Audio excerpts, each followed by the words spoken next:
Good morning, good evening, good night. NFT Live Web3 Network, Monday, August 21st. How did we get here? I have no idea. Time moves fast when you're hanging out with good friends and also in the crypto industry. Gifted, the humble Web3 Sherpa, the Mr. Live Mint himself, Goku of Ethereum. I'm not sure that's caught on yet, but I'll call you that. Gif, how was the morning show, man? Hey, thanks, bud. Shout out Owen Rogers for coining the Goku of Ethereum. I'm trying to make it work. I'm gonna try and push that one. I need to grow your hair out. Yeah, a little bit longer. I'm working on it. Yeah, well, great to be here with you, Nifty Q, the bubblegum cowboy himself. We're workshopping it. I like it. I like it though. But yeah, man, spicy Monday over there on the X Spaces for GM Web 3. I was getting heated, man, especially over this Recur situation. So we'll get into it. There's a lot to talk about. Friend.tech is a huge deal. Recur was not a great deal. Opensea, not a great deal. Yeah. You know, there's a lot. We're going to do our best. We're going to do our best to keep it positive. Again, if you're still here, you're looking for something positive. You cannot, unless you're Marty. Marty McFly is consistently just a masochist, and he loves all the bad news. He feeds off the tears. But we will get into a bunch of this headline situation with friend.tech. Friend.tech is the belle of the ball, the flavor of the month. I don't know another analogy besides those two, but that's what's happening right now. So we are going to dive deep into friend.tech and give our 2 cents there, our 2 guay. We do have this was good for Base. Like, I don't want to get involved in the discussion just yet, but Base is another one that we'll look at. Yuga Labs and Opensea. So Opensea was burying the lead a little bit. They did a great marketing job there by announcing on Friday that they were going to take a different route with royalties. We're going to touch on Blur, Oni Force, Miladys flipping Mutant Ape Yacht Club for a moment in time. Cool Cat's CEO leaving on Thursday. I was able to actually catch their spaces on Friday when they were talking about the situation. So I'll give you my 2 cents there as well. We had some trippy apes being sold there on the open market for a 500 ETH loss. Stew in that one, Gifted. And then we do have Recur. We'll get into some other breaking pieces as well. It looks like Azuki had an interesting update with an NFL superstar here just as we press live. But good to see everybody in the house. Mike Erlinson asking some great questions to get us started. Benja, I see you. Sometimes our chat there gets a little bit like wonky as on the restream side. I can't see everybody, but let me make sure I get to everybody that was here early. Otherwise, okay, so it looks like Nox Darkness was here as well. Prodigy, we see you guys there in chat. Thank you guys for showing up early and often as we do here on NFT Live, 1 p.m. Eastern every single day. All right, man, what do we want to talk about? I got a couple housekeeping pieces, but what else is going on in your life, Gif? Well, it's very important that we talk about the fact that this is not financial advice. I mean, right off the bat, we got to start there, right? None of this is financial advice. We found all this info publicly on the internet. It's all public domain. All of the opinions on this episode of NFT Live, on any of our shows for that matter, are in fact just personal opinions of the network, right? That's all they are, because we're not financial advisors, and you should always do your own research. So just keep that in mind as we get going into the news and the headlines. And yeah, 500 ETH L on a trippy ape. Yeah, only 500 ETH. I mean, come on, it's just another day, right? Like, I want to start off with something positive and something within our community, which is awesome to see. Quantum Variant, which I'm sure he'll trailer maxis here. Yeah, we are trailer maxis here on the show. I'm sure he'll show up. Maybe we'll replay it when he's here. At least say, hey, go back, watch it when we highlighted you. But NiftyKit gave an awesome feature to Quantum Variant. To your point, Gif, on the morning show, I need more details here. What's going on? Because this was kind of like an expose on Quantum Variant. Right, it was a really cool trailer that we'll get into here in a second, but also directed by Jessica Yatrovsky. We have to shout out J Yacht, Jessica Yatrovsky directing this. Some people may not know, not only is she a talented artist, photographer, and poet, she's also produced quite a few different short films. And I love this move. On NiftyKit, and having my own smart contract places my name. You love the move? Okay, we'll get into the trailer. I thought you were going to go with a crazier take there, but we can. No, I was going to, but then I wanted to let it play. You know, you played it, and I was going to let it play. All right, let's do this. Are we going to watch the whole thing? No. Unless we want to.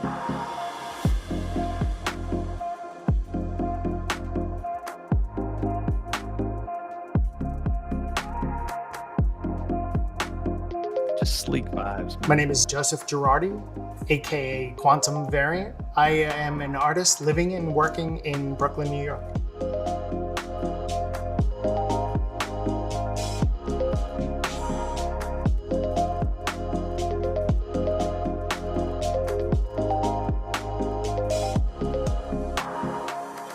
I self-identify as an abstract artist. In that genre is so wide and has so many definitions, I definitely fall within that realm of a digital abstract artist.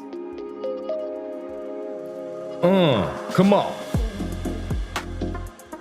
I approach my artistic and creative vision from kind of where my basis of interests are. This is super meta. It's the reason why I went with the AKA Quantum Variant as my artist name is that I'm fascinated by the sciences, I'm fascinated by space, I'm fascinated by quantum technology and quantum physics, but I'm not a mathematician. I'm more enamored by the ideas of those things, and I really wanted to figure out a way to capture these moments and figure out a way to use these concepts to drive the creative work that I do. Yeah, okay. First of all, this isn't just meta, Q. This is quantum meta. This is yikes, crazy meta. But I freaking love this move because so many times in this space we see the same established famous artists continue to get platformed and promoted by these platforms. And it's honestly, it gets to a point where not only do you just feel like bored, you're like, again, you feel like kind of like, but you're missing a lot of the point, I think, of the space, which is the opportunity for new artists, upcoming creators to make it too, to be part of this moment, this conversation. And, Quantum Variant's been there, a big part of the community, and doing incredible work for the last several years, man. And he, probably doesn't get the love that he deserves. So I love seeing NiftyKit start to highlight artists like Joseph here, our friend Quantum Variant, and do it in a really cool way. The video is awesome. It's awesome. And, it's like he is absolutely the type of talent that I think deserves to be highlighted like this. So yeah, shout out to NiftyKit and Jess and Quantum Variant for putting together an awesome video.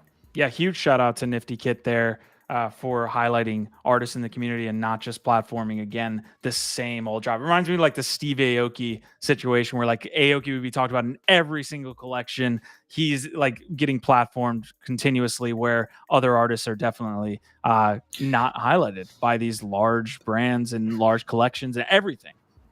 But it's also just it's a tremendously smart move for NiftyKit and what their business model, or I think their vision is, which is being the tool set to help creators, the smaller teams, the smaller creators that don't have a lot of resources, that don't have massive dev teams to create their smart contracts. They want to empower artists with their tools. And so they're showing how they do that through legit artists that are using their tools. And I just think it's great. It all makes sense to me. And, NiftyKit is going to be a special guest on GM Web3, I believe tomorrow. Dan, the CEO, should be joining us to talk about their newest updates to their platform. So Opensea, are you paying attention? Well, you're done now. It's over. It's over. It's Oversea. If you wanted a freaking playbook, this could have been branded with Opensea. Like that should have been your narrative. And we'll get to that here in just a second. But yeah, wanted a big shout out there for Quantum Variant. They tried. Did they? Sort of. Well, they They didn't try hard enough. They tried enough to make you like try and think that they were trying, I guess. But, no, yeah. they used first mover advantage and consistently shot themselves in the foot multiple times and played catch up on multiple different products. So this has been a spicy day for us, Q. We're just keeping the spice coming. It's a spicy one today, folks. Hey, Strap shout out to Lucky Trader HQ, Tyler D.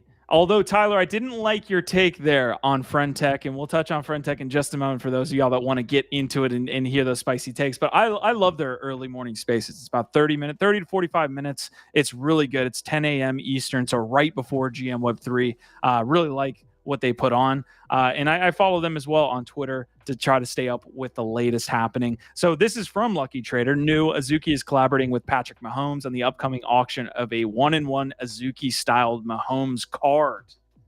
So you can, I don't know if you can see there, but like it's kind of anime-esque.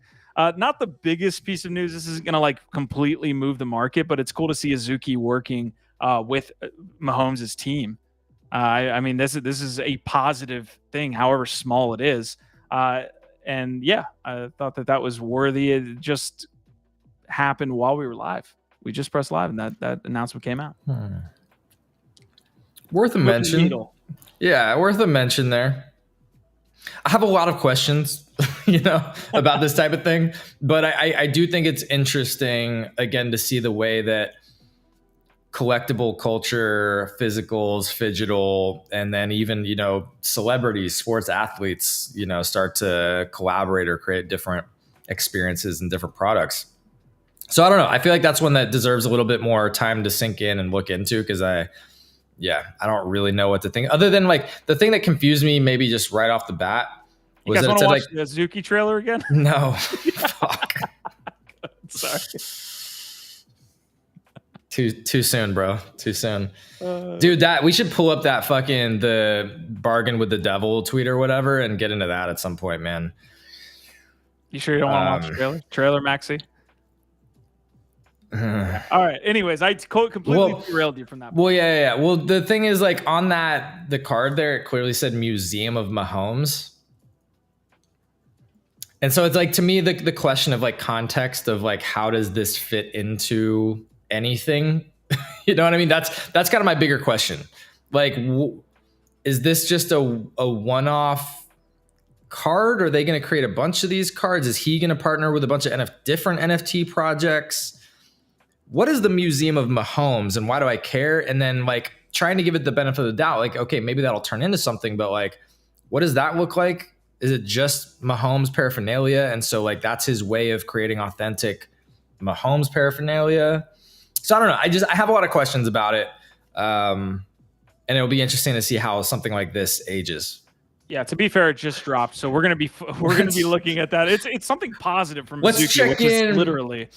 Let's check in on it in 20 years. That's what I'm saying. I want to see where that's at 20 years from now. I did see like an extremely bearish / bullish take at the same time. That was like Pokemon cards are used to explain NFTs for a while. It only took 20 years for the Charizard to be worth $40,000. So I think, okay, the difference, okay, I think that this is true and that like it always takes longer than you want, and adoption and like things to actually gain and accrue value over time takes time. That's part of the axis there, right? Is that like it does take time. It takes years for most of the stuff. But I do think that the exponential age and the technology and the liquidity aspects of the way that like NFTs introduce the market economics in real time and all this stuff, I think speeds up some of it. Like I do think that the tech speeds up some of that, but it all this stuff will still take longer than a lot of people think. I just don't know that it takes as long as some of the historical situations. So maybe the in between, maybe it's 10 years. You know what I mean? Instead of 20. That's my guess. I actually lean even closer. I lean like more towards like 2 or 3 years. Okay. Yeah. I agree with that take overall. All right, I got a poll here in chat that says GM, but I want to know where you're at. And I'm not trying to like dox you or anything like that. You can just vote on the poll. Good morning, good afternoon, or good night. What is it for you? Because we know we have viewers from Europe, we have viewers in Asia, we have viewers in the US. Just answer it how you'd like. I'd be interested to see. But we will move on This is into some other it's pieces. foolproof. It's foolproof. Nobody that's Yeah, GA could be voting GN or GM. Yeah, this is going to be as accurate a poll as could be done. And the data will be breached within the next 24 hours, and you'll have all of your stuff doxed here on the show. All right, some things happened over the weekend that I do want to cover before we jump into friend.tech. friend.tech, again, is the main topic for today. If you're here afterwards and you don't want to talk about this stuff, you just want to hear about friend.tech, just jump to the end. If you're here live with us, if you're here live on Twitter, Twitch, YouTube, you're stuck with us, at least for in the short term here, because we're going to talk about some other pieces around the Web3 news. This one hit right around, I believe, Thursday. Let me make sure I've got it. August 18th. So what does that give? Was that Friday or? Yeah, it was Friday as well. So all of these Web3 companies dropping their hot takes here on a Friday. This was an announcement that the CEO, I believe his name is Steven. Oh man, I want to say Telgus. But I might be wrong. Anyways, CEO of Cool Cats stepping down. I know that's a large block of text. Essentially, what's happening here is the former or founder of Cool Cats and artist is taking over the project, and the CEO is stepping away. Notably, this isn't the first CEO that has now stepped away. So this is now they've gone through multiple CEOs over there at Cool Cats, but you do see Klon here stating, starting today, I'm stepping into an expanded leadership role at Cool Cats. As creator and founder, I will be leading both the strategic vision and day-to-day decisions regarding all aspects of Cool Cats. That goes along with saying in the middle of that block of text that, again, Steven Telgus is leaving as CEO there. So I'm going to throw that poll there in chat after we get done with the GM, after we let that stew a little bit. But I'm wondering here, is this a good move for Cool Cats? And then I'll give my take here because I did take part in that spaces that they had later in the day. Well, I'll take that moment to go ahead and just tee you up real nice. I'll set you up for that, Q, because one of the things that we talk about that comes up a lot on this show is the importance of the leadership of these projects, especially NFTs. Like, so much of it, for good or for bad, right, depends upon having some kind of charismatic cult leader on social media specifically. And, that's what I want to know about, Q. I want to know, what is your take on this person as somebody who you think can compete in the existing market, the dynamics, the way that it works, and how so much of it is Twitter and Discord and like hype focused and attention? Do you think that that's not as important? You think that the vision of the artist is going to be enough here? Like, yeah, what is your take as somebody who listened into the space? Because I have not listened to the new CEO / leader talk or whatever. So I don't have as much info as you. Yeah, so take this for what you will. The sentiment around the move has been positive, although you'd expect that from the community, right? The community says, hey, we're having the original founder, the original artist on as now leading the project. Like, that's what I want to see. Although, again, I heard from a couple of Cool Cats holders that going through multiple CEOs is a bad look. It's a bad narrative, and optics are poor there. What Gifted was just talking about is, and it's a very simplistic take, that having a cool founder right now is one of the ways that you could actually see positive momentum for a project or a positive narrative. You see that with Frank, you see that with Luca, you see that Bored Apes essentially have this like provenance to them, Larva Labs too with CryptoPunks. Like, having cool people that understand the industry and understand and do well on X leads to not having a great floor price, but at least holding up well. This person, in my opinion, is not going to be that. Again, this is my first run-in with Klon and hearing him talk on spaces. He's not the most, I would say, he's not the coolest cat of the bunch, as you would say. So we'll see how that does, but that was my take. They have some other things coming, right? They have like a Macy's Day Parade where a Cool Cat IP is going to be, going in that parade. They're going to be selling merch and a different IP alongside different things in Macy's. So Cool Cats is going to be in Macy's and in the Macy's Day Parade. I mean, that's cool. They have some other things coming. They're going to stop, I believe, Milk Token. So, one of the main things that drove a lot of interest in Cool Cats was this idea. They were one of the first to launch an ERC20, right? The milk token, they had utility for it. Well, they're phasing that out. They're going to make people burn milk to, I guess, acquire different products and different things. So they've essentially said that will be phased out completely. But yeah, takes. I can't believe you did him that way, man. You used Cool Cats as a pun against the the new CEO of Cool Cats. He's not the coolest cat. Damn. That's rough. I mean, the Macy's Day Parade thing, is that cool? Let us know in the chat. I do think it's great to see them doing anything big that can get attention and build IP. Okay, that's a little bit cool. But like when I think of like really cool things, I don't necessarily think of Macy's Day Parade these days. I don't know. Like, I don't know. Maybe that's still cool. And again, as far as like, I do see what they're doing being very mainstream, like being like, it's milk. It's very like, I don't know. Like when I looked at the Cool Cats activation at San Diego Comic-Con next to Oniforce and Pudgy Penguins, it felt like milk. It just felt kind of bland, like very middle of the road, accessible. And so I guess that's where they're going. And you know what? Macy's Day Parade does kind of fit into that, really sort of basic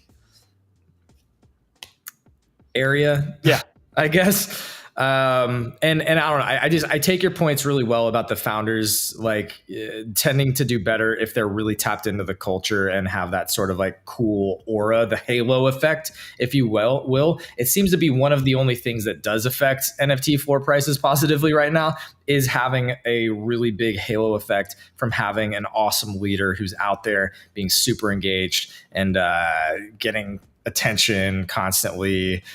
And so, yeah, if this guy's not that, what does that mean? Well, it just means he better be good at other things. Yeah. And he will be. It's almost like you could take it a certain way where it is kind of negative for our industry to be sitting up here saying, if you don't have a cool founder, then you're going to struggle.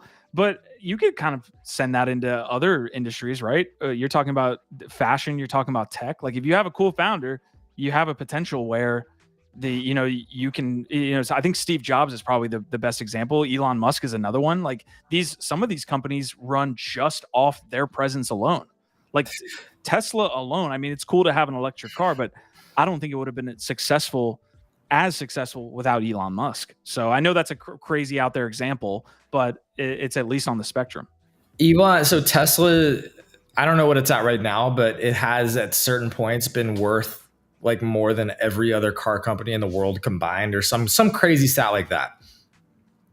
And he's done all this with zero marketing budget. Most car companies spend they spend hundreds of millions or billions of dollars a year marketing their cars.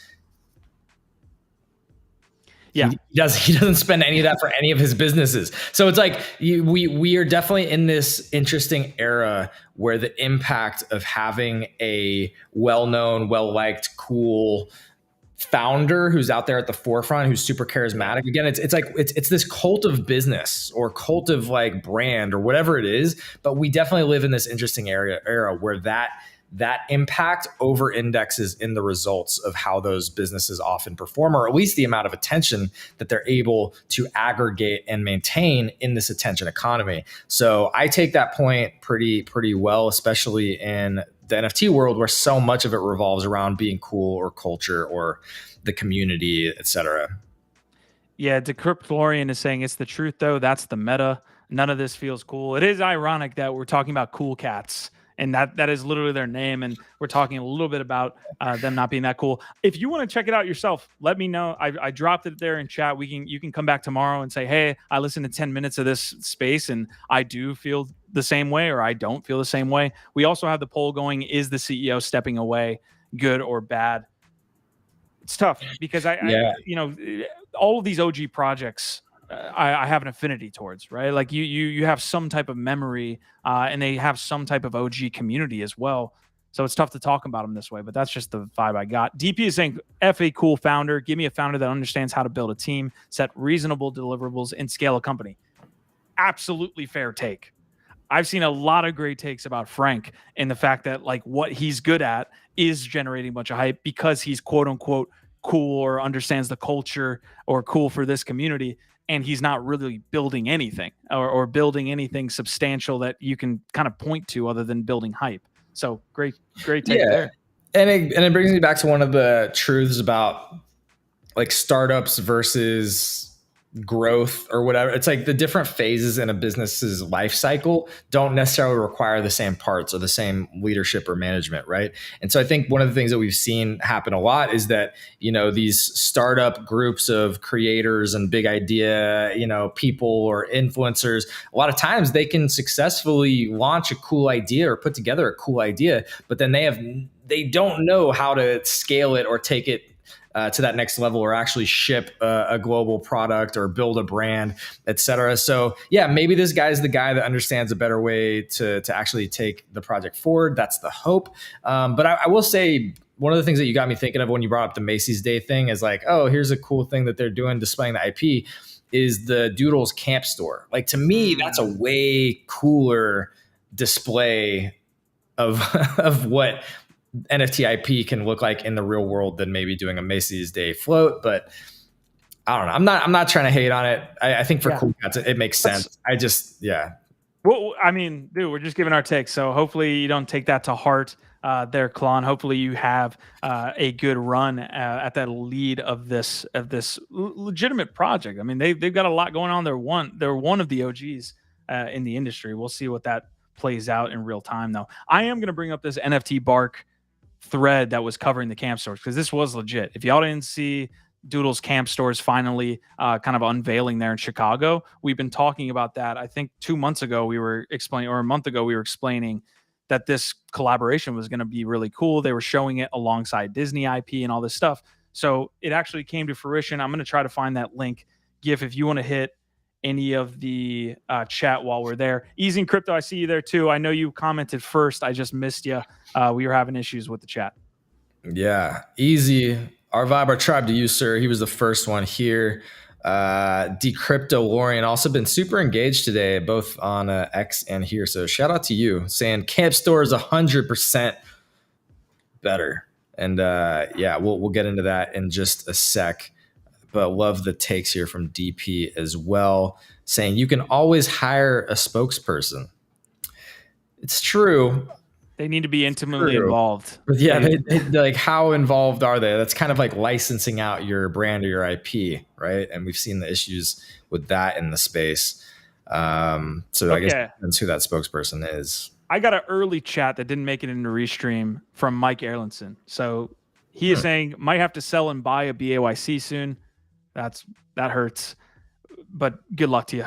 Hopefully you do. But not financial advice. One thing I've been wondering, interested to hear your take, if and when NFTs take another bull run, do you think we see a rise out of old projects or newer projects? My wonder is if old projects are just getting so diluted with so many drops and complexities that maybe they are not the big winners in the next run. Instead, new projects with an open road are. I think we can have this discussion.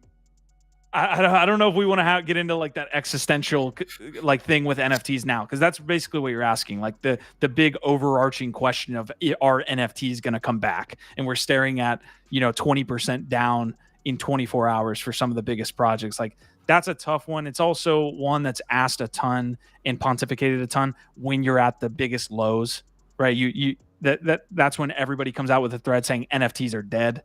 Right? That we've seen that in multiple cycles. You make great points about projects killing themselves with additional drops and others being more interesting because they have more of a future. I think that's a really strong point, and you should definitely look at that before you jump into some of these like OGs that have newer collections. It's not just that, it's the way that hype cycles work, right? People get obsessed and excited about the new shiny object, and liquidity flows that way. So it's the simple answer, in my opinion, is it's going to be both. Like there's going to be a lot of new projects that capture the hype cycle and get the new interest, and also maybe innovate and do something unique and cool that does capture that hype and whatever the current meta is better than the OG projects can. But there's also going to be provenance and interest in some of the legit projects that have created something unique, original, and keep building, et cetera. So it's going to be a mix, and that's why we're up here trying to figure out the nuance, look at the details, and do our best to understand where those opportunities might be. But none of this is financial advice, because who really knows? One of the main reasons why we're putting a lot of money, I wouldn't say one of the main reasons, but it's in the top 4 for me of why I'm putting a lot of my time and money into backing OniForce, is because they don't have that secondary drop. They haven't diluted their collection, and we're all in that same bear market together. We're all dealing with demand issues, but those that have increased their supply to some ridiculous level, like even say 20,000 assets, you're struggling. you're really, really struggling. And so OniForce sitting there with, I believe, 7,777. Correct me if I'm wrong. Let me get the total. Yeah, 7,775 there, and not introducing a secondary collection. We're right on with you. Maybe we'll get back to that discussion here. I don't want to dive deep into that rabbit hole too much. We can take a look briefly at the collection over here on Blur. I will not be using Opensea from here on out. I already had made that decision. I try. Other than showing but off. How's Blur better? Like, I don't understand. It's not. It just is. It just doesn't. It's not any better from that perspective, but at least it doesn't try to be something it's not, if that makes sense. So Opensea was cloaking itself as this community-led piece, and I hate people that fake. Right. It's the false advertising or the lying of it that makes, and that's again the issue. We don't have to go there right now, but yeah, the whole fucking Recur thing, man, is just so infuriating, bro. Like, it is so infuriating. Also, by the way, real quick, Gimmick is asking for an invite code. I'm guessing he's talking about friend.tech. If somebody wants to hit up Gimmick out there and hook them up. Unfortunately, y'all, if you're waiting for an invite code, I mean, you could find them all over Twitter. Like, if you want to DM somebody, they're all over there. But if you're looking for one right now, we don't got one, because we're, for a myriad of reasons, which we'll get into in a second, we're just not participating. Good luck to all of you that are, though. All right. So again, the reason I use Blur, Pac-Man is closer to the community than the guys that founded Opensea, by the way. So, like, as much as you like to think, in when I say you, I mean people that are out here kind of throwing tomatoes at Blur. Like, Pac-Man has been closer to Web3 than I think Devin Finzer is the co-founder there. Like, I haven't seen him on a space in God knows how long. It's probably been a year. Maybe I'm wrong, but at least it pursues Web3 ideals more than I think OpenSea has, with not launching a token, with not having the founders in spaces tied close to the community. So these are, for all those reasons, that's why I'm doing it. Yeah, and I think Decryptolorian summed that up by saying it's the devil with a Blur. Also, Rocky R bringing up an interesting question about OniForce, saying, didn't they have this mech PFP thinging, or what is that, a derivative or something? So the frames were actually a utility for holders that is non-dilutive, because you can't trade them. They're actually attached to the original Oni as an additional PFP of what the mech suit or the frame looks like. But because it's not tradable, it actually is attached in a way that you can recall it. So they used kind of an interesting, innovative recall function where whoever owns that OniForce can actually call it to their wallet at any time. So because they're not tradable and they're just attached as an additional sort of utility or cool additional function of each OniForce, it doesn't dilute the original collection. Here's one thing we didn't touch on to end the week, because I believe that Rec League sale was on Thursday. I get all my days mixed together here in the crypto space, but Rec League, it looks like, is below mint price. So even though they burn the supply, so maybe we can touch on this here in a moment, but essentially, I mean, we were covering Rec League as far as Web3 gaming is concerned, the biggest mint to happen in a while, other than what's happening with Parallel. They're the most hyped right now by far. And you essentially had the long queue lines. You had like 10,000, 11,000 people in line, and the mint essentially didn't like raise expectations. I don't know what the final numbers were, and we should probably find that, but they didn't sell half the Majestic boxes at 25,000 a pop, or like total supply. And I believe they did go over half on the booster boxes, which was only 5,000 supply, and we're a bit cheaper at 58. The founder came, there were a couple takes on X, and then also the founder came out afterwards and kind of said the same thing, which was that the long queue times allowed people to view the mint and the secondary that was trading while the queue was live. And so everybody just pulled out of the queue, didn't buy, and now they can buy on secondary below mint price. So that's not what you want to see by any means. Even though I'm interested in this dynamic of it. They cut the supply almost in half on the Majestic boxes. So that should have done something to the floor. Yeah, and the thing is, I don't mark the project up as a failure by any means. I think this was still somewhat successful. I just think you hope for the mint to go better. And I will say this, even though I'm still very excited about getting into this game, seeing how it goes and following along with Rec League, I will say that like for a team with this much resources and with as much sort of existing case study as there is in the market, you would hope that they would have like locked up the secondary or been smart enough to foresee that having a slow mint, or if it doesn't mint out immediately, like what happens. Literally, this is what happened with DBs. This is what happens with a lot of projects, is that like if the initial mint doesn't like sell out immediately, then things can go wrong very quickly, right? And so you have to foresee that. At this point, there's just so many examples of this, and if you've got the time, the resources, the devs to like create contingencies or have this, you know, sorted out ahead of time, you have to foresee that. And so that's the one thing that's kind of upsetting to me about it, is like I would think Animoca and this team should have maybe foreseen this a little bit. You know what I mean? That's the only concern that I have, is that maybe the fact that they didn't think about locking up the secondary until after a minute out is kind of like a red flag a little bit. And I'm not trying to FUD it. I'm still actually very excited in the game, but it does make me question a little bit like why they didn't. Yeah. This is directly from the head man over there at Rec League, TK. He was saying, congrats to everybody who successfully minted. Right from the outset of the mint, we were met with strong demand as more than 12,000 unique KYC verified individuals joined the queue. Let's see. In order to shield everyone from a frenzied gas war, we took the precaution of implementing a deliberately gradual queue system, allowing us to process 15 individuals a minute. So you knew this was going to take a while.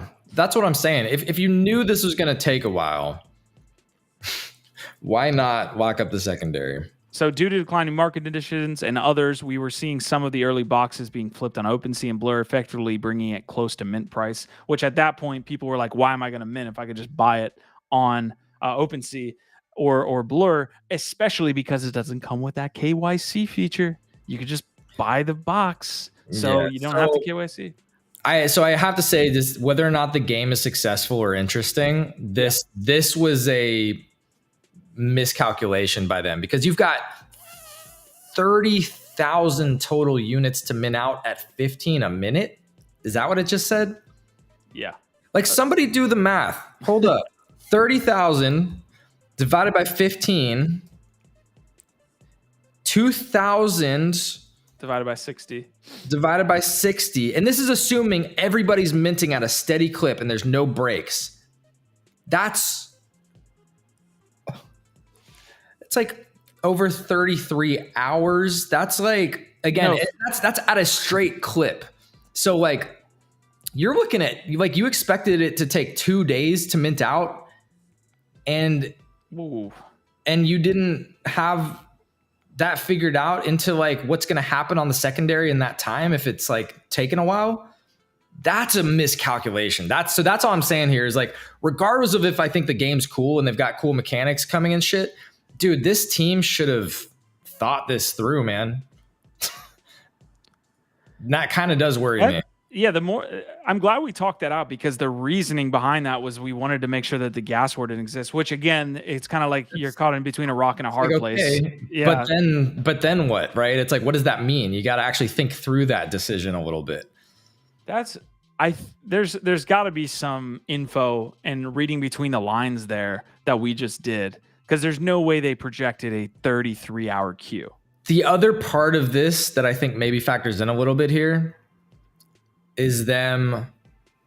Well, and to your point, maybe they didn't fucking do the math. You know what I mean? Or maybe they didn't expect it to sell out. But if they did, the other part of this that I was writing about was like maybe they just looked at their allow list and said, oh, we've got 10x demand on our allow list. So it's 1,000% going to mint out. And part of what I was commenting on when this initially was happening on Thursday or Friday was like, dude, founders and creators in this environment, especially assuming that allow list signups in any way correlates to the amount of actual demand or intent to buy a project right now is crazy to me.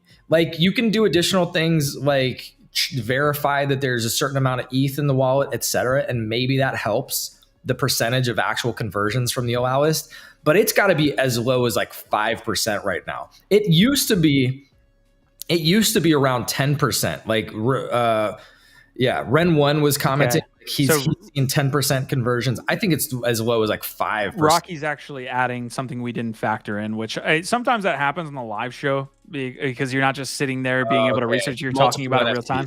Right. Yeah, you could probably get multiples. And I'm sure some wallets were getting up to like 200 or 300, at least like somehow like a conglomerate. Maybe they were minted out from other wallets and then sent to one. But that's what's happening. Here's a roadmap here. Even still, like, you still have to assume with 30,000 NFTs that it's not 3 hours that smoothly, and it's going to take a while when you can only do 15 people at once. Yeah, I'd say about 3 hours is probably what they were calculating across the thing. So box rarity reveals are going to be August 24th. I believe there's a Coda mint as well this week because they were saying Yuga boxes are going to be revealed as well.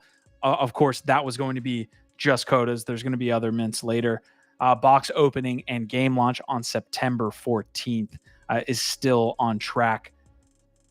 You know, I think we hit the Rec League stuff. The other thing to look at there, they severely over like, I know that there were other factors that they're leaning on, but if you just had it maybe at 15 or 10,000 boxes, you can do the old, hey, we sold out piece. Again, over calculating on the supply. Yes, thank you for that, because that's the other point that I was trying to hit on, that I feel like so many people in this space right now have no understanding of supply and demand or their own audience or the market. Like, they're watching projects and it seems like they have zero idea about how the market's actually operating right now. And the thing that, like, I keep pointing to is that like, Luca Nets and Pudgy Penguins clearly understand the drop strategy. And that's that, like, you want to get a good grasp of your audience. You want to get a solid understanding of how much demand there is. And then you set the supply way below of what that actual proven demand is. You don't just look at an allow list and assume there's a bunch of demand for your product and then launch, 20,000, 30,000 fucking NFTs because of an allow list. That is not an understanding of your actual demand in the market. Yeah. You have zero clue. And this is a fucking bear market right now. And you're selling, most of these are luxury goods. NFTs are a luxury item. What does that mean? It means it's super expensive and non-essential. You're trying to sell 30,000 luxury goods right now to an unproven fucking market with a slow fucking mint that's open on. It's just like, they could have sold that out if they didn't do the airdrop. I'm not complaining about this. I'm just saying that if they didn't factor in the fact that all the apes that would have participated are actually just getting free ones, I think they could have sold this out. The problem being they didn't do that. All of us apes are sitting here saying, I'm just going to get the free ones and see what I can do with it, especially because they allow you to play the game. That's a lot of the reason why people are buying this, so you can play the freaking game, which I'm extremely bullish on still. Either way, the point is that they totally miscalculated the actual supply and demand, and they just didn't understand it. They didn't get it right at all. And this seems very common. It seems like so many projects, whether it's like they're diluting their own projects to get the bag, or they're just totally fumbling a launch, like Ether. We could talk about fucking Ether Like there's just so many of these not. projects that just are fumbling their launches and seem to not understand the market at all. And it's kind of confusing to me at this point because there's so much evidence or data. There's so many data points and so many case studies that can give you more informed ways. Again, just the idea of locking up your supply until after the mint. Like there's examples for that, you know?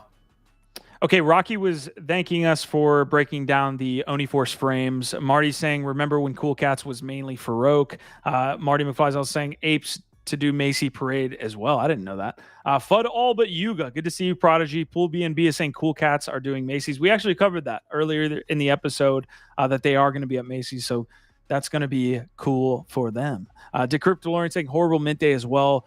Market dip, needed ape coin. Quantum is saying they should have had a soulbound token. So everybody's got a take here on this rec league mint, but they should have soulbound the tokens until primary was over. Agreed. Are you still going to play? That's absolutely what I want to know. Yeah. This has no bearing on whether I'm going to play the game. I cannot wait for that. I think they just fumbled a little bit of this mint, which is not what you want to see. But anyways, folks, if you're enjoying the content here today, I know we have some things to cover that are going to be a little bit negative, but we try to mix in the positive as well. There are people making a bag on friend.tech. We'll get to that in just a moment. But if you like the episode, we appreciate you. We see you guys out there, Twitch, Twitter, YouTube. Thank you for tuning in here today. Okay, another piece of info that happened before the weekend started so that they could sneak it in there was a big update from Opensea and a response by Yuga Labs, by the way, on Saturday or Sunday that was in direct competition with this. So directly from Opensea here, we launched our operator filter so creators could restrict secondary sales to Web3 marketplaces that enforce creator fees. But we relied on an opt-in by the entire ecosystem, which didn't happen. So we're making a few changes to our approach to creator fees. TLDR, they're moving for new collections. They're moving all the way into optional creator, which basically means 0% royalties on Opensea starting August 31st. So here's how this plays out after August 31st. New collections, creator fees are optional. Existing will enforce preferred creator fees on Opensea through February 29th, optional after, which means February 29th, the Opensea is moving to all the way 0% royalties. Existing collections not using our operator filter, which means they're already at 0%. That's that's going to happen here on Opensea. Big announcement. We touched on this, I believe, on Wednesday. Thursday, because we had Ronin. It had dropped right as we went live. We didn't get a chance to cover it. We thought it might be a good move by Opensea. But before we read it, right, we were like, oh, okay, Opensea is like reacting to the market. They're going to lean into creators. And then as we started to read it, an all too familiar situation occurred. Your take here, Giff. I guess the gist of it is that it just continues to make me more bullish on marketplaces that do get it right and that support creators, and things like Prohibition.art, new places like Yuga is going to launch their own marketplace, makes me more bullish on that. So just people who actually want to do good by the space and the creators and the artists, it makes me more bullish on them. It's not a big shocker. It's unfortunate. And you see, to me, it's like you see the net effect of like what setting a certain standard in the marketplace does, and Blur was a big part of this. And I talked about this ad nauseum. I annoyed so many people when Blur was popping up and we started to see what it was doing to the market. And I feel like so many people were annoyed with that combo. But part of what I was trying to, raise a warning flag was like, look, you are like, yes, I understand that this is a possibility. That was like your big take. And inevitability. Yeah, you say it's inevitable. You say this is human nature. I get the point. I get the point, right? I get the point. However, there's an opportunity to actually infuse values into the space by how you decide to move in the space. And the marketplaces have a lot of power to set these standards. So what I was saying is like, it sucks that, the marketplaces aren't joining and kind of circling the wagons to protect artists. And then it just seems like immediately when it comes down to it, they kind of threw the ethos of, creators and artists and all of that out of the window for the race to zero to get that liquidity. And it just sucks because, again, it's like now you have this standard that's kind of been set in the marketplace, and this expectation amongst traders and marketplaces that this is the behavior that we all feel like is okay. It's okay. Artists don't really matter that much. They'll take what we give them. And that was just not the hope for a lot of artists and creators that came into this space, and so that's, but if I'm trying to be optimistic, then, it creates opportunities for other marketplaces, for other builders to do better, more innovative, interesting things that do reward creators and communities. And I don't know, man, I kind of hate the whole convo because, it's another thing that's a little bit infuriating. And me talking about like values this and what should be done doesn't change anything. Unfortunately, man, like free market, you're always going to get at some point to that. That's my only take. Like free market's going to, but to the point that you were making there at the end, there's going to be competitors that lean into the creators, that lean into offering royalties. And if the community wants that, then they'll see product market fit. That's what we have to rely on here. And hopefully we're getting that. I mean, Yuga's coming out here with this response on Opensea's decision to sunset their operator filter. At Yuga Labs, we are committed to help foster an ecosystem where new and innovative content is created and where creators are rewarded for their work. In light of Opensea's announcement, they will be sunsetting the Opensea operator filter they introduced and moving to optional creator fees on all secondary sales. By February, Yuga Labs will begin to the process of sunsetting support for Opensea for all upgradable contracts and any new collections, with the aim of this being complete in February 2024 in tandem with Opensea's approach. For as much as NFTs have been about users truly owning their digital assets, they've also been about empowering creators. Yuga believes in protecting creator royalties so creators are properly compensated for their work. Yeah. And I agree with that take at the end. The other thing that came to mind in those conversations was like, why, to your point, why do unions exist? It's because it seems to be that aggregating around certain values to protect certain classes of people is necessary in the face of free market capitalism. And sometimes that free market is predatory. Sometimes it's not actually good for everybody. It's can be pretty dark. And so like, what does that look like in this space, where you've got DAOs, you've got different types of opportunities to organize in new ways? What types of groups, start to come together around artists and creators? If marketplaces aren't going to support artists and creators, what's the move? I would have hoped Yuga would have something ready, or that they've been like having in the works that they could roll out right about now, or like in the next couple months, because February, like that's a light year's time in this space. You know who has a really great opportunity here, GIF? Who has a really great opportunity to say, hey, there is a marketplace. We have worked on this before. Maybe we could try some other type of rollout on some protocol that we just launched that's associated with Ethereum. Rarible? Coinbase. Oh, Coinbase. Dude, Coinbase is setting themselves up so well right now with Base. Now is the time. I've got a lot of, that's true, because they did have a sort of failed NFT experiment, and they might be able to bring that back with some new bells and whistles and layer 2 integrations and things like that. I definitely have a new appreciation for the way that Coinbase is operating as I've been looking deeper into Base and how they're trying to approach that, and really the bigger vision for why this makes sense. So I don't know if we want to go further into that, other than a quick update. Over 254 mil has been bridged so far. And obviously they're getting a few interesting apps and lots of shit coins over there already. Definitely some activity. Keep that up. I just want to give some context, and shout out to QV for initially putting us on to layer2beat.com. But you could see both activity and total value locked is consistently going up. This is the last 30 days here. So almost matching Ethereum's transactions per second. here, which is a measure of activity. Although again, Ethereum's a little bit slower, of course, but yeah. But what I'm starting to understand, and like we kind of like, we already touched on this sort of intuitively, that Base is like basically like it's like a Web 2.5, you know, opportunity, or like something that's more going to be more friendly to onboarding a lot more people. That's literally their mission, right? They say we're going to onboard the next billion people. Like they have a big fucking goal with this thing.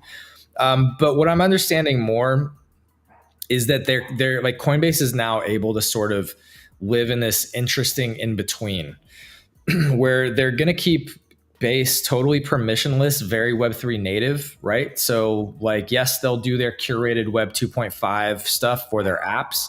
They'll have the ability to kind of control certain aspects where they want, while simultaneously, for the first time, really operating in the true wild web decentralized world. Because Coinbase has not really been of that world. And that's part of why the NFT marketplace kind of failed. Like it didn't feel natively Web3 in the way that they were doing it.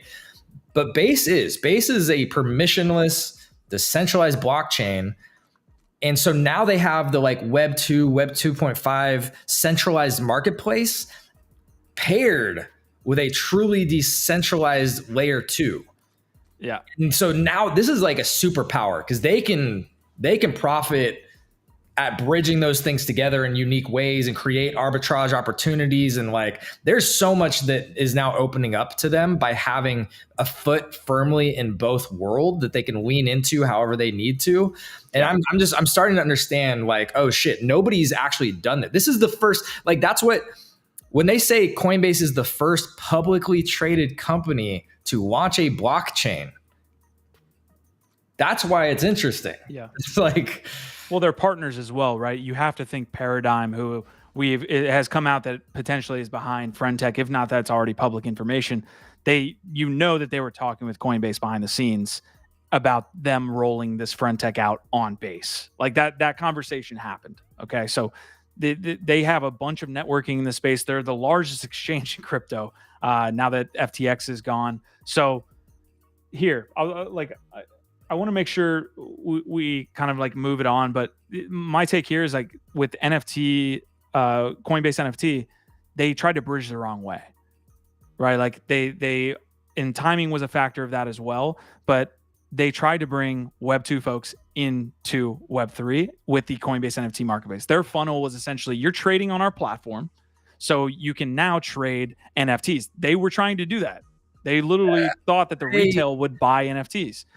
So they created an Opensea clone that was essentially trying to get people that weren't into NFTs before buying NFTs. They thought that would be a funnel. Timing was a problem with that. Also, retail wasn't interested in that.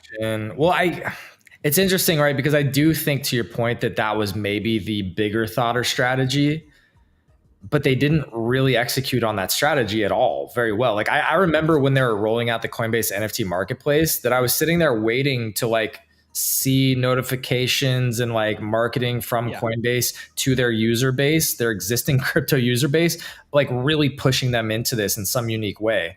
And there just was not, like, for the first couple months, it was almost like nothing communicated properly there. So there was no clear way of them actually executing that larger strategy of trying to onboard through their existing user base. And so to me, it almost felt like they were just trying to extract more value from the existing NFT collectors than really bridge it, even though I do think you're right that ostensibly in their mind, they thought long term, this is going to be the way that we do it. I just don't know that they ever properly executed on that strategy at all.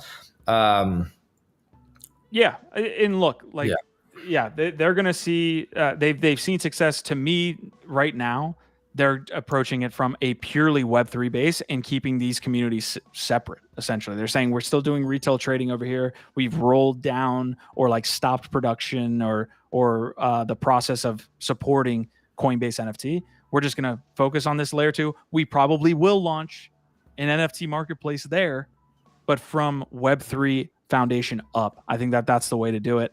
Hey, I'm not getting any comments coming through on Restream again. Apologies for that. I'm looking at y'all's comments, so I'll get some of them off. Marty saying that was a botch drop by Rec League. Ben just saying, I think the free mint should have come first. Then we already tried the game to give us the premium boxes. I think the issue with that, it would be like secondary trading. You would see like secondary trading prior to them selling any of these boxes. That might come to the same conclusion. Ben just saying, Yuga is a company that really needs its own marketplace. The gaming assets are so specific; they need special filters. Mike is saying, if I was a dev, I'd be making a Shopify for NFTs, comprehensive and easy for projects to make their own market. Quantums, this is why it should be on chain and built into the contract, talking about royalties. And Quantum, you're also saying Coinbase makes a small fee from everything that happens on Base, I believe. That's another thing. Revenue stream for them. That's a W. They're the sole validators on this chain. So they're the only ones getting profit from these fees. Whereas on Ethereum, you see a wide displacement of validators. So everybody's getting paid out. Yeah. Also, Bush over there on Twitch, W stream. We see you, man. All right. I know that was a mouthful. I did show off the Blur total value lock is down as well. So there's a lot of negative kind of connotation around these marketplaces right now. Volume is low. Season 2, I believe, they think it's going to end soon, but nobody really knows. The Blur token is rough. So it's just hard out here if you're a marketplace, even Blur at this point. Coinbase has an interesting opportunity in my mind, but maybe Yuga. Yeah, a lot of great points there. Shout out to all y'all hanging out with us today on a Monday, getting it in, starting off the week proper like we do. I think the Shopify thing is interesting because I do think like there's NiftyKit and Manifold and some of these others that are doing that. Also, Shopify is actually integrating Web3 itself. And yeah, I am more bullish on that sort of like decentralized marketplace aspect here, right? There's opportunities to be had. Okay. I wanted to mention the Slime Sunday thing at one point. Okay, so this is what we can do. We're going to lightning round through these other pieces of news. Gif, I think we can touch on this Recur piece tomorrow because I do want to hit on this this friend.tech piece today, but we can touch on Recur tomorrow. We want to be here for another, hopefully 15 minutes with y'all. Appreciate y'all participating all the way through here on NFT Live on a Monday. Recur is shutting down. This platform launched a bunch of different licensed IP, including Hello Kitty, Nickelodeon, Rugrats, all this stuff. They're shutting down. Oh, by the way, they raised or made about $70 million. So that's super interesting. And then we did have a BAYC being sold for 153 ETH. That sounds awesome, but the original, or at least the seller now, took a 624 ETH loss on this sale. That is a big rip. I believe Pimp Capital was the one that picked this up, by the way, here at 153 ETH. Man, that is a hell of a loss. It's a hell of an ape, too. I think, some interesting thoughts on that is that some people still feeling like you're catching knives at this point because it still could go lower. So, I mean, it's brave to be wading into anything at that price point, but I mean, it is one of the dopest apes. So, maybe a couple years out, that's going to look good. But 500 ETH, it's a solid L to take there. The Recur thing is absolutely infuriating. I know, like, we don't want to go off and spend too much time on that. I'm sure it'll continue to come up. But the concept of gatekeeping comes up from time to time because there are a lot of people in the space that do try and act like gatekeepers in different ways, or do literally act like gatekeepers in different ways, which definitely goes against the idea of open source, Web3 ethos, transparent, all these types of things, right? But there's a difference between curation and gatekeeping. And I think that this is the thing that I want to try and highlight, because what we aim to do is curate and educate and editorialize. We are not gatekeepers. We encourage everybody to come into the space. In fact, that's our goal. However, as we saw with like the NFT Instagram or something like Recur, when people come in through certain channels and then have horrible first experiences, or all they see is continued abuse and extraction, when companies, big brands, celebrities come in and just keep launching shitty, low effort projects, and rug or don't give a fuck about actually providing any value back to the community, that's not a good experience. That's not actually helping us. That's not actually onboarding anybody. It does the opposite. It offboards people. So what we try our best to do is navigate all this and provide educated opinions, some kind of hopefully thought leadership, but at least just give honest thoughts and be skeptical and critical of things that we don't think are good for the space, or we don't think are legit, or are bad ideas. We try our best to communicate and provide honest feedback. Recur is exactly like one of the best examples of the type of thing that we were skeptical about. We weren't gatekeeping them. We can't stop them from coming in. Like us sharing honest opinions about them doesn't stop them from taking down like something like 73 mil. I heard 73 somewhere. We know it was over $70 million that they sold worth of low effort, nostalgic NFTs plus passes with a bunch of promises. And it's not the issue that they fail. Like the problem that we have with this, what's the point? The point is like, it's not that they tried an honest business and just failed. That's not the problem. That's not the concern here. The concern is how all of this happened. What actually happened? What actually happened was they marketed this specifically as this isn't a rug pull. It's not rug rats, or no, it is. It's rug rats. It's not rug pulls. They marketed this as Recur forever. They marketed this with passes. They literally sold passes for some high end, like this is going to get you access to all this stuff. This is a great investment because we're going to be here doing XYZ. They had crazy roadmaps with the Care Bears. Like they marketed this as a legit, Web3 investment that's going to do XYZ for you over time, provide X amount of utility. We're never going to rug pull. This is Recur forever. That's what they sold. They took over 70 million, didn't even hire a social media team apparently because like there were no posts from any of their Twitter accounts for like a year. What were they doing with the money? So it's like, you can say like, oh, you're just trying to gatekeep. It's like, no, we had concerns about this. We've seen similar issues where companies enter in a certain way. We're trying to warn around certain things sometimes when it doesn't feel right. I don't feel great about the way Zynga's coming in right now. That's an example. I've voiced my concern around the way Zynga's operating because it feels like a similar extractive playbook that doesn't actually appreciate or understand how to lead with value. So, all right, I'm cooking a little bit up here, but just know Recur is like the most infuriating fucking example of the problems with the ways that people come into this space.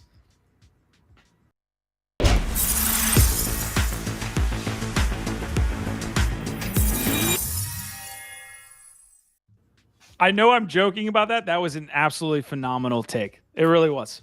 Like I really can't say much else. I don't want to like add too much.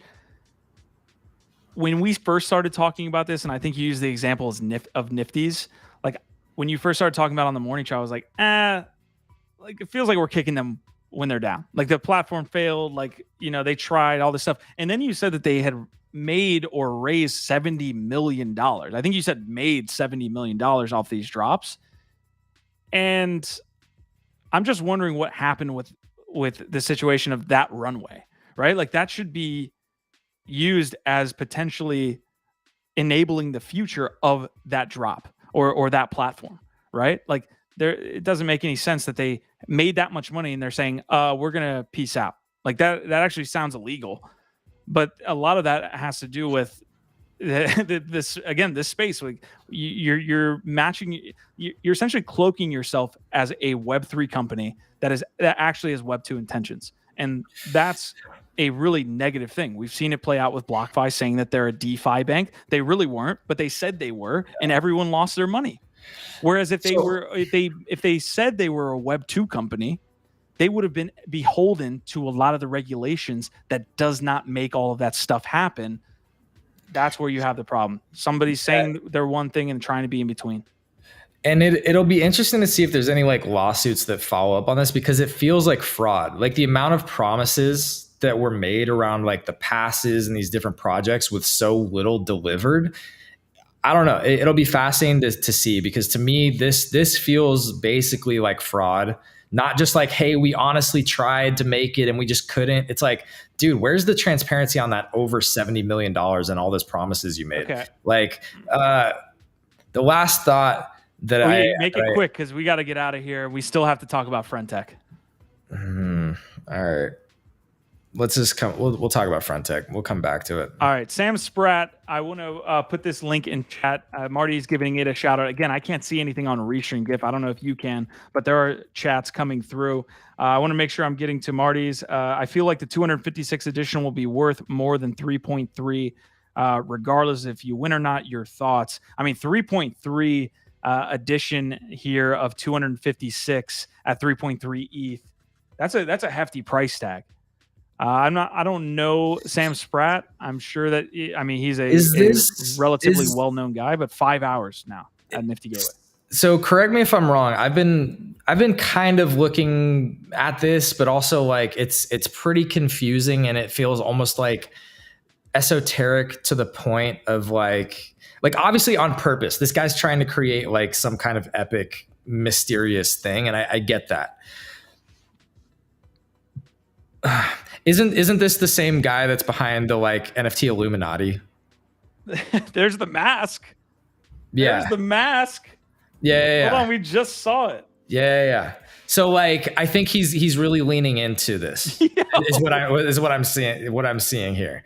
So okay, we were covering / joking about the fact that there's this like NFT Illuminati, quote unquote, this group. I don't know if we had that image, it would be a great time to pull up that fucking image right now. I bet I can find it because it's in our group chat. So, all right, it's fascinating right now because there's some group of people that are really buying into this mystery, this narrative right now. And look, the level of storytelling in this space is at such a low bar that if you can tell a really good story, you're going to be successful. Like, this is what I'm getting from this trailer. Yeah. He's a phenomenal storyteller. He's weaving these narratives just in a 5-minute video. And people that do that are successful in the space, including the founders of the top PFP projects. Those that can tell great stories and understand that we love that. Well. Yeah, and I think so I'm guessing this is going to do well because he has this interesting track record and provenance in the space that he's leaning into. And obviously there's a lot of people that just believe in this thing and want to hype it up. It kind of feels like the Miladys thing to me right now, where it's just like, there it is. Dude, there it is. Oh, that was the guy That's that was him. That's him. Oh, okay. Got it. So that's the skulls of Lucci or whatever, I guess. Lucy behind this. Look, he's doing founders' names. I think he's doing the best job right now of like leaning into this whole like cult like Illuminati mystery that the space fucking loves. Yeah. The space loves this. It's very hard. Dude, for like as far as lore goes, like if you can make something seem mysterious and cool, this is the opposite of like Cool Cats, right? So Marty's saying this guy is more legit than friend.tech and all the PFPs combined, just an artist doing art. That's fair. Like look, we're commenting on it like in the idea that the space loves these things. I'm not saying that it's negative. All kind of cringe when we saw the Illuminati stuff. It's a little bit cringe, but he's also again weaving a story and he's involving other people that of influence in that story. And this is what we were doing with Nifty Castle and our projects too, just not on like this kind of Illuminati vibe, you know, but the whole idea of like world building and creating some kind of esoteric culture around collections and infusing meaning into them through storytelling and character development and world building. That's like, I appreciate it. And actually, so I love Marty McFly. You know what? Shout out Marty McFly. Sometimes he's fucking nailing it. I love this take from Marty McFly because I agree. There's something way more fucking legit about this than a lot of the other just derivative, cash grabby, just financial fucking weird shit and gambling. There's something actually legit here because he's putting the effort and the time into creating something unique and original and a memorable experience that these people that do participate will never forget. Sounds like a billboard for Recur. All right. Anyways, I got the link is not working here for Restream, so I can't even link out these things to y'all. But I appreciate it. I see the chat absolutely blowing up. Oh, actually, I might be able to share this here on the YouTube app. All right, GIF is just getting after it there with the banana. I won't say that again out loud. All right, a ton of comments. I don't know. Like Monument Game just got a shit ton of action. The skulls go for 60 to 80. Took him a year to come up with it. Skulls are the one to watch. Heavy phygital component with those masks integrated in the game, but too much mystery for my taste. 3.3 ETH is a little bit too much for my taste, but I'm sure this is a project that will do well over time. You know, that what you get with what you get with this is probably pretty unique. And I know that sounds weird because we always sit up here and say, hey, you know, even a 0.2, 0.35 right now is, you know, just asking a lot. But what you get here is like in a different, in my opinion, a different category altogether. It probably will do well. It's in its own category by itself, but also, like, what's the supply? Does it have those details? I know there was 256 editions and then one of one. Right. So he is understanding the market way better than a lot of these big collections are. Right. He's understanding how to protect the scarcity and the supply and make sure that you sell this shit out, you know, like sell it out, make it limited, make it unique. And a lot of the value that people are going to have is that connection to this unique piece. And it's going to be there's going to be way more demand for this than a lot of other things out there. Just because he's managing his supply. He understands like how to create that demand. Right. So I really wish it's a little bit too a little bit too mystery Illuminati for my liking, but I overall appreciate and think it's going to do well. Yeah, of course. All right, here's what we're going to do. I don't really have a good app here on YouTube like that essentially like does a giveaway. I think we can look into giveaway bots, but you guys have been extremely active in the chat today. So I think we're going to give away $20 here in ApeCoin. So $20, whatever that accounts to, it's probably like 1,000 ApeCoin at this point. But we're going to do a $20 ApeCoin giveaway. What I'll do after this is just whoever's been active in chat, I will go and look at that and throw it into a blender and see who comes out and is the W. So you just get $20 for commenting. I know it's not going to break the bank by any means, but thank you guys for participating. Hopefully that make the bank. What's the opposite of breaking the bank? Making the bank. All right. Anyway, that's awesome. $20 ApeCoin giveaway. That $20 could be worth $200. Could be worth $200 in a bull market. You don't know. Prodigy, if you want to do a wheel of names while we're live, you can go through the whole chat. Good luck to you, sir. Yeah. And see that. Okay, we have to get to friend.tech. This is the biggest news in Web3 at this time. Probably the biggest news in tech here is going to be this social.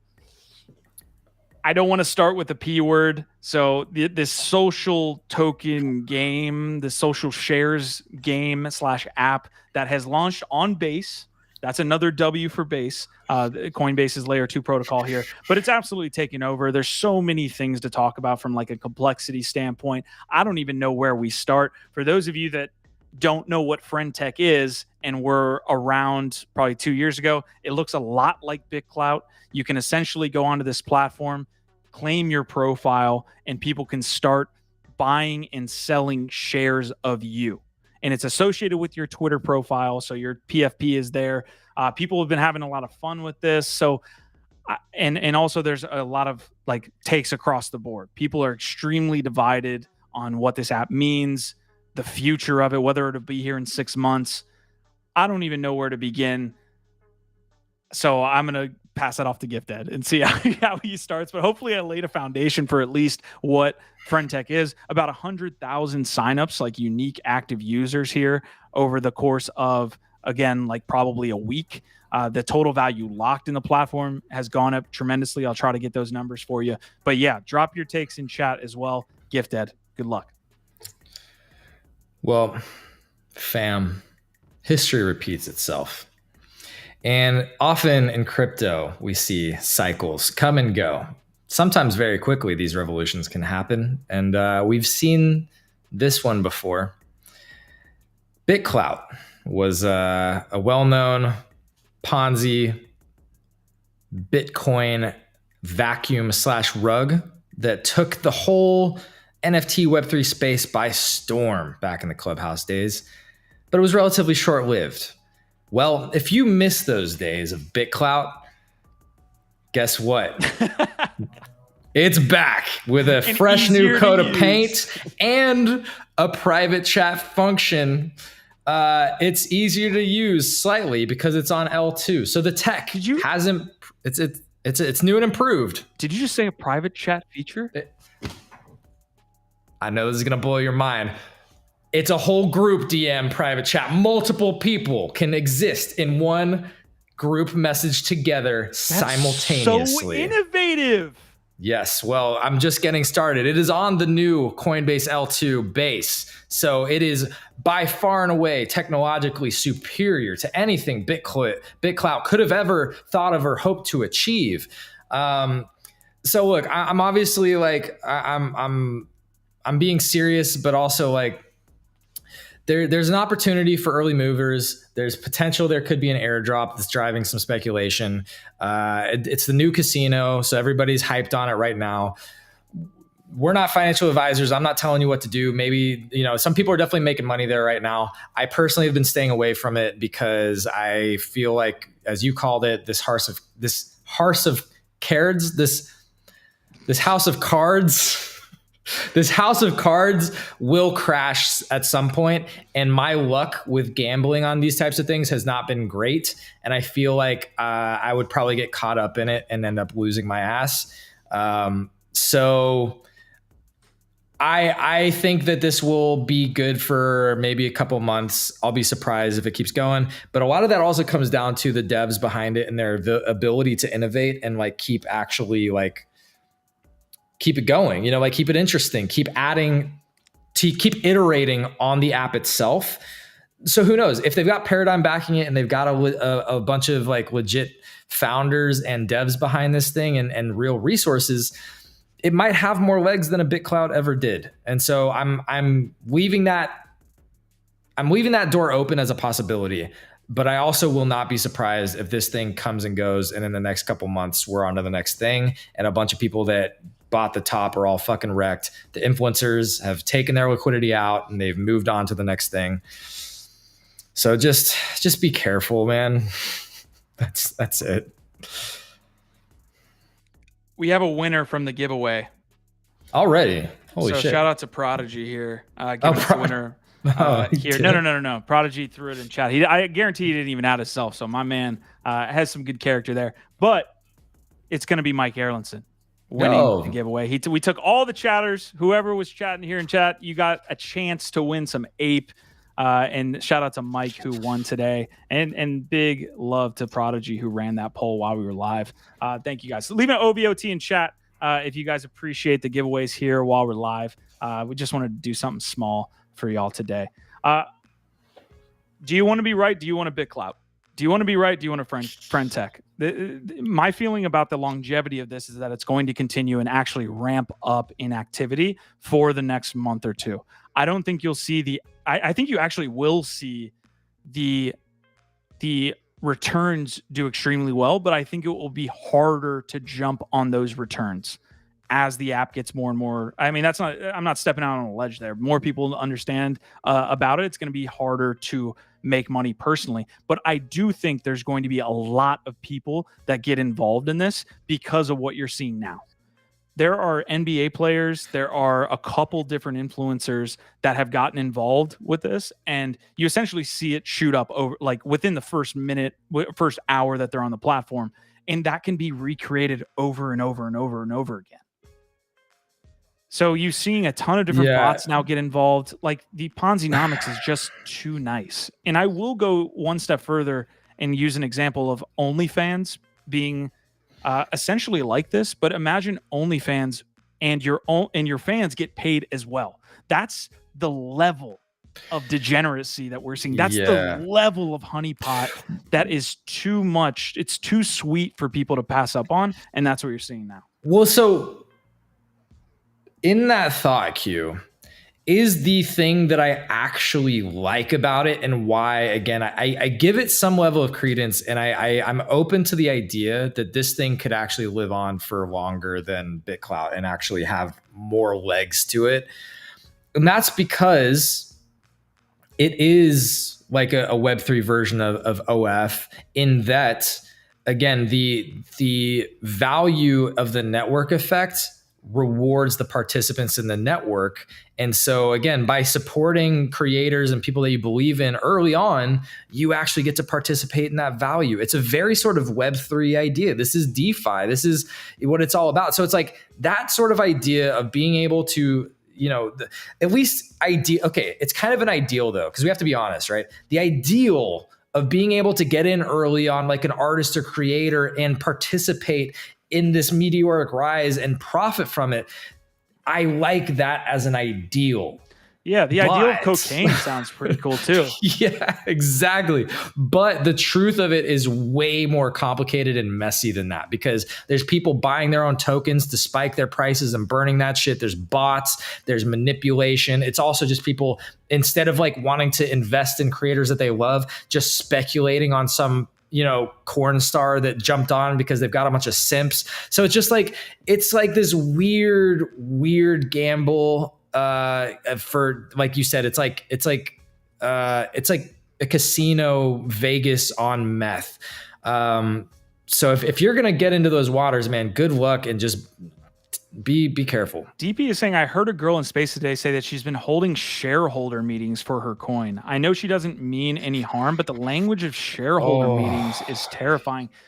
Here's my one concrete, like, just I cannot stand for this type of behavior when we're talking about a very complex thing. Because you said, again, the idea that you should have incentive between the profile and people that follow sounds really good in theory, right? Yeah. My only really concrete, I'm standing my ground on it, is the people that are making money from this just espousing it as some new technological innovation and just feeding that Ponzi, right? Just, or to your point, just without, or an investment strategy. Like, that's the thing. Like, to your point, like Jonah has some good takes sometimes. And I think he just said, like, his tweet was basically like, yo, I'm kind of interested in friend.tech, except like, am I getting in trouble for fractionalizing myself? Like, you know, it's like, it's so unclear still how this works, but the people that are selling this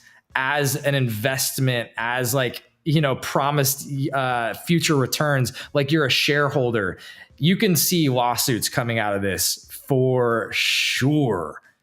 The Occam's razor of this too is just that, well, here, I'll give you two. Paradigm and Coinbase talked about this stuff. They knew that this was going to be potentially a hit. They probably have some money to back the first shares and get the hype machine rolling. The other Occam's razor of this is it's the bear market. People just want to make any types of money. If somebody can make, bro. If somebody can make $20,000 or $40,000, even if they're a bigger account, which is what we've seen. We've seen the larger accounts making the revenue share split, which is essentially 50% with friend.tech, 50% with the original profile. And people have made up to 20 to 60 ETH, I'm sure more at this point. They can make it that easy.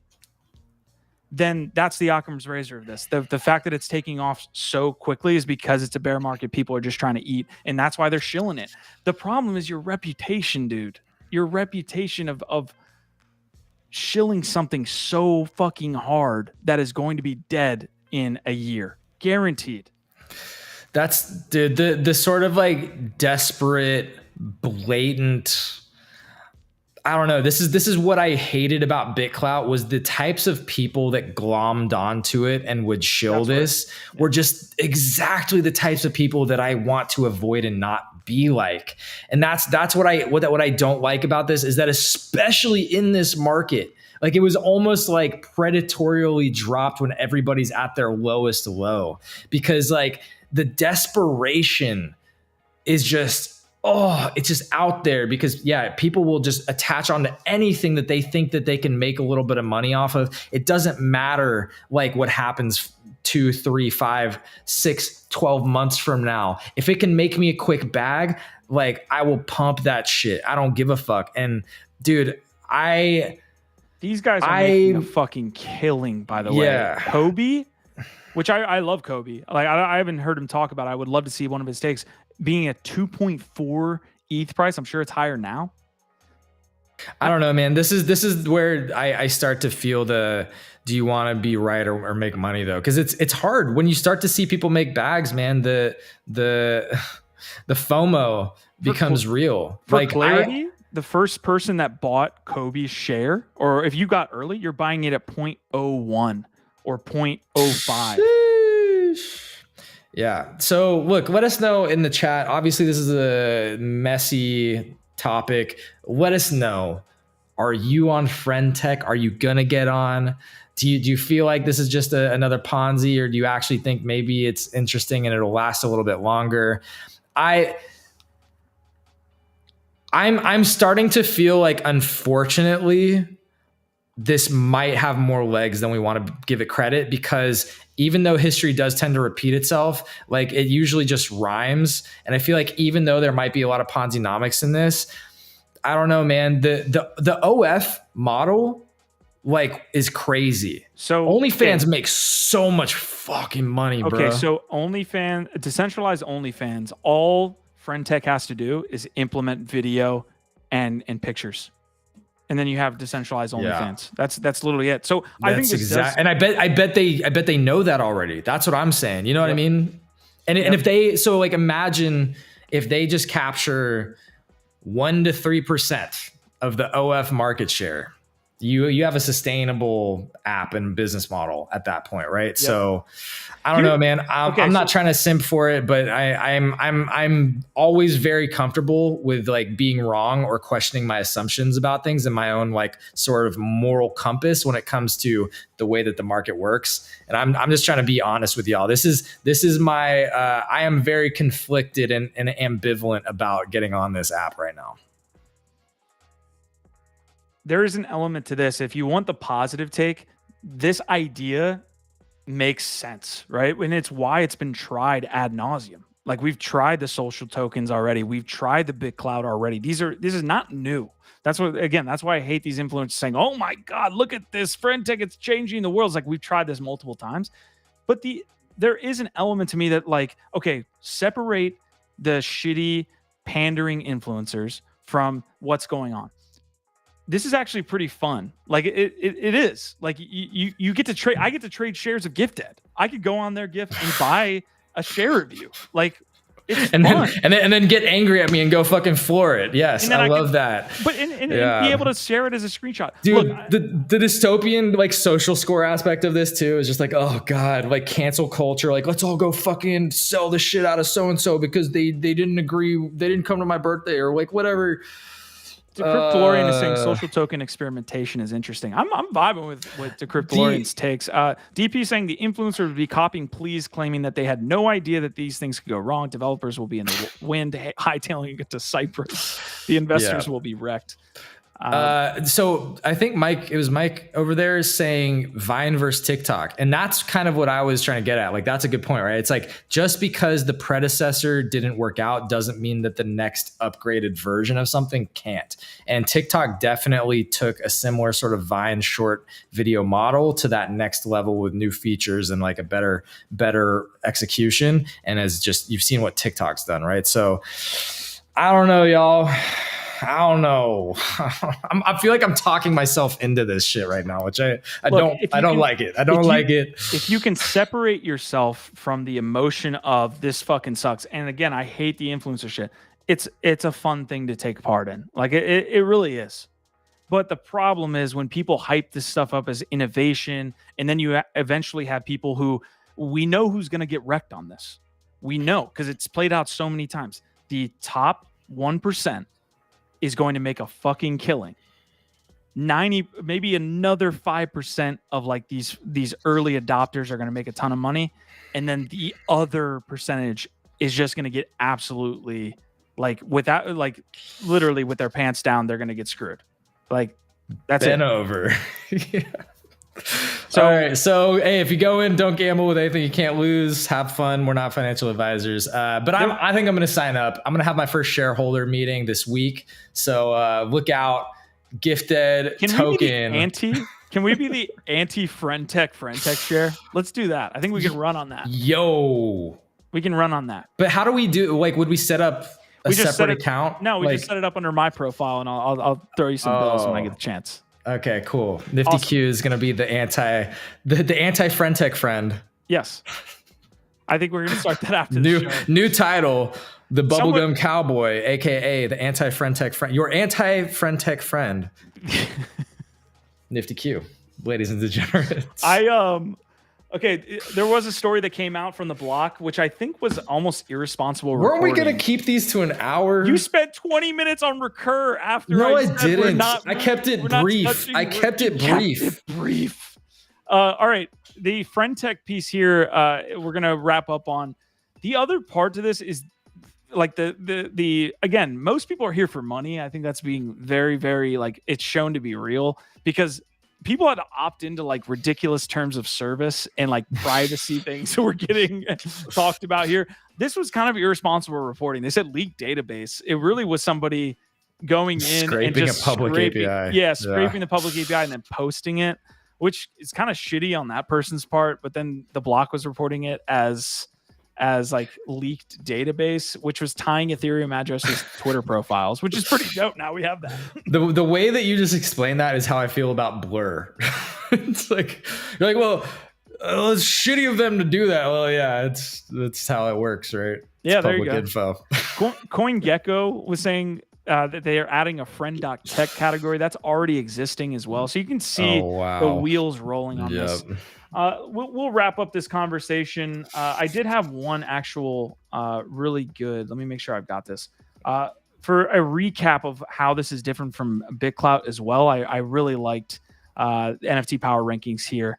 You can't buy shares until creator signs up. I think that is a good innovation. It's definitely a difference. Because Bitclout didn't get the slow drip of publicity from big accounts, they didn't see as much success early on.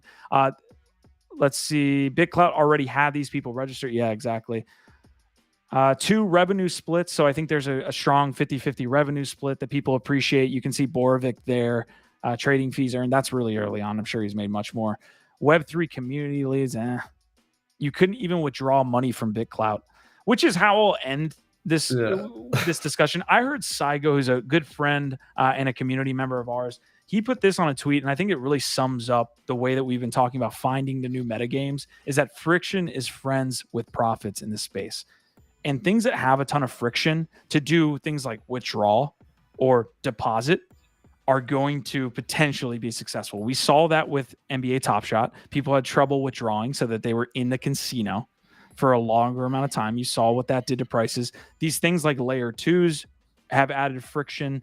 And so you see the profits there consistently. And I love that term. And I think it has a lot to do with what you're seeing on friend.tech right now. There's a little bit of friction to get involved. I still think that there are some legs. It's just going to be harder to find profit if that's what you're looking to do. If you just want to play around, it's going to be there. I'm sure it'll have some genuine use case long term, but this like euphoria or this like really frothy environment that you're seeing right now will continue, but then eventually die out. That's my prediction. That's where I'll leave it. Hey, big bold prediction there from the man, your anti-friend.tech friend, NiftyQ. Hey, shout out to everybody still hanging out with us. This has been a very long episode, and it was great, though. Lots of great combo. And I mean, it's a Monday. Sometimes it's just a heavy news day. It's a heavy news flow. And, you know, we had to do our best to catch all of it. I'm counting that Recur piece. I'm going to count down the minutes and see what we can negate from this. You said you liked my take, Q. I did like the all take. Right, let's also just remember. Have both. Please just remember, none of this is financial advice. We're not financial advisors. And also always remember to smash the like. Get on down there if you haven't. Doesn't cost you a thing, but you know that these algos see it. And we see it, and we appreciate it. So smash that like, fam. Also, big love. Never forget to go buy our friend tech shares. We're the anti-friend tech friend tech shares. You see how that can already get implemented. I love the Criplorian today, man. He's New saying, CTAs coming soon. He is saying, well, if you both get on, let us know before we can before so we can buy you first. So there we go. It all comes full circle. Big love.